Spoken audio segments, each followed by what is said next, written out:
essentially different manifestations of the one force. So here's what Casey says about vibration in summary. We each have a vibration as unique as a fingerprint. And I've already said we affect one another positively, negatively, unconsciously, consciously with our vibration. And disease manifests when a physical organ is no longer attuned to its optimum vibration. Our vibration really creates the pattern of who and what we are.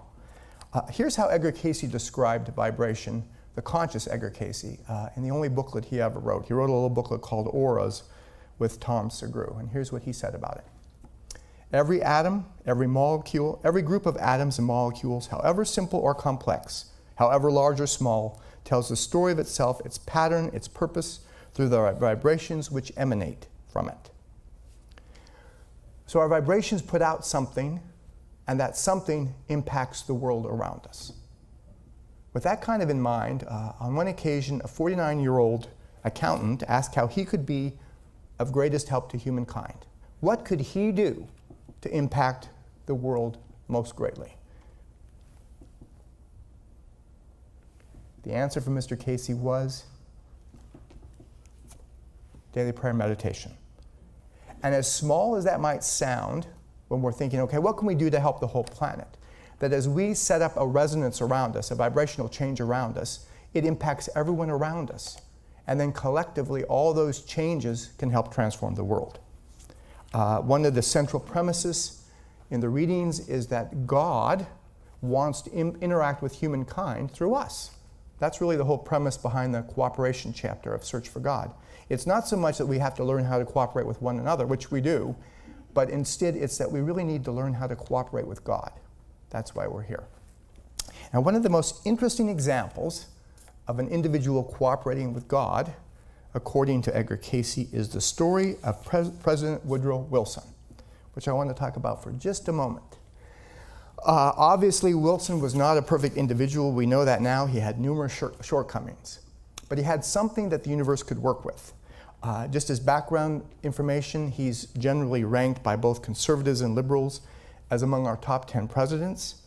Some of the things he did was he led the U.S. out of isolationism and onto the world stage. He led this country during World War I. And his fervent hope was the creation of the League of Nations, which he thought could help bring world peace to the entire planet. Now, as background information, Wilson was a teacher. He was a teacher in New Jersey, and eventually he got a professorship at Princeton University.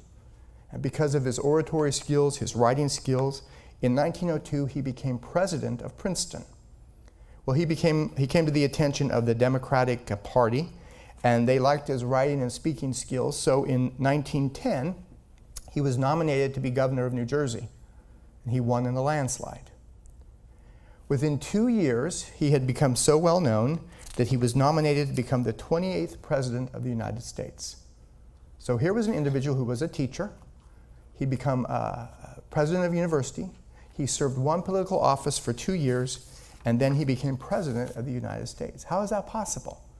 Cayce said that his ideal was an ideal of peace, that he believed he could help bring peace on earth, and that was something the universe could work with. Cayce also said that in citing Wilson's life, even people who knew him, no one would say he was particularly religious, no one would say he was particularly spiritual, but he held to an ideal of peace. In fact, he wore himself out as president trying to get the United States to sign on for the League of Nations. Eventually, 63 countries signed on to the League of Nations. One large country did not, the United States, because of party politics, disagreements between Democrats and Republicans. Who has ever heard of such a thing? So he spent the next 2 years traveling throughout the country on a train trying to convince local politicians to accept the idea. He had a stroke, and he actually was essentially an invalid for the last 2 years in office, and it is suggested that his wife actually ran the country. So she was really the first female president we ever had. He wouldn't accept visitors, he wouldn't see anybody. She basically was his mouthpiece for anything that happened the last 2 years of his term. According to Edgar Cayce, Wilson was so fervent and so centered on peace that the Christ sat next to him during the League of Nations negotiations. Please explain what is meant by he will walk and talk with men of every clime. Answer. In the manner as he said at the peace conference in Geneva, in the heart and soul of a man not reckoned by many as even unusually godly, yet raised for a purpose, and he chose rather to be a channel of his thought for the world. So knowing what Casey had to say about Wilson, that Spirit using Wilson because of his focus on peace, it's interesting to hear what Wilson had to say about Wilson. In fact, many biographies suggest that Wilson was convinced that God had ordained him to be president. Here's one quote. He believed that he was directed by God, and he frequently said so. He thought that God had made him president of the United States. Wilson believed himself ordained to create a new kind of world order from the ashes of World War I, one committed to global peace. In the end, he wrecked his health, and his dream evaporated. Another writer, actually it was Sigmund Freud, was not a big fan of Woodrow Wilson. Here's what he quoted Wilson as saying. God ordained that I should be president of the United States. Neither you nor any other mortal could have prevented it. So the idea here is that if we set ourselves aside to a higher good, we can be used by Spirit. And it's not just Wilson. I have a couple of contemporary examples that I think demonstrate the very same thing. One, the story of Vicky Colbert and Nueva Escuela Nueva. Escuela Nueva was founded in 1975. Vicky Colbert studied sociology at Stanford University. This is virtually an unknown thing in the United States, this company, but she was from Colombia. And at the time, children in Colombia were undereducated, many only going through the 3rd grade. The country was in the midst of guerrilla warfare. And Vicky reasoned that the only way to change the country was to create what she called a silent revolution, which was education. She said, I was totally aware that if you don't have quality basic education, nothing will be achieved in any country in the world. You won't have social development, economic development, peace, democracy. It's the only way. Her curriculum emphasizes such things as relationships, community, kindness. It's self-paced learning. There's less repeating of grades, higher understanding of achievement scores, and there's a focus on survival skills for third world countries. Instead of learning which is the longest river of Egypt, she explains, it's how can I help my siblings not die of diarrhea? There are take-home lessons for kids to share with their parents, things like the importance of vaccinations, the importance of nutrition, food safety, how to distinguish between a cold and a serious respiratory illness, and so on.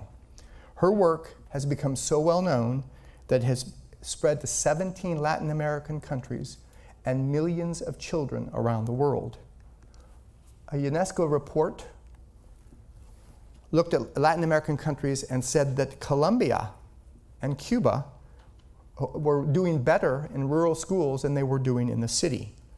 The Brookings Institute has called her curriculum, I'm going ahead of myself here. The Brookings Institute has called her curriculum a very good model for the new way of schooling.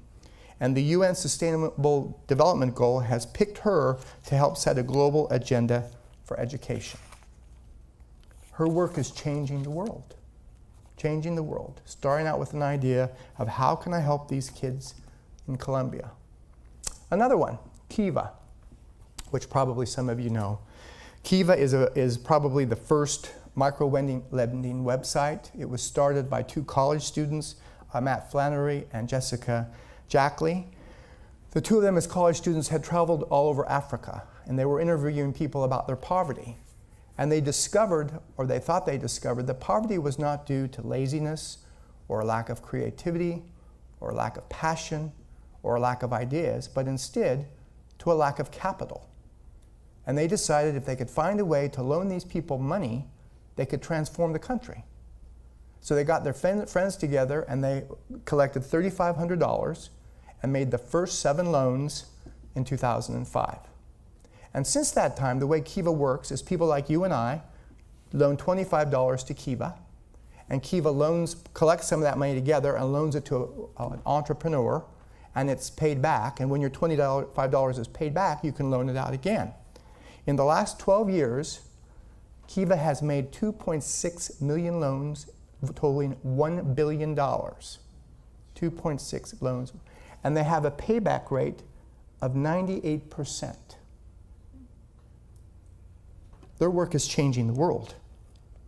And folks, that's why we're here, to help change the world. Now, the case reading suggests that we're all not going to have to be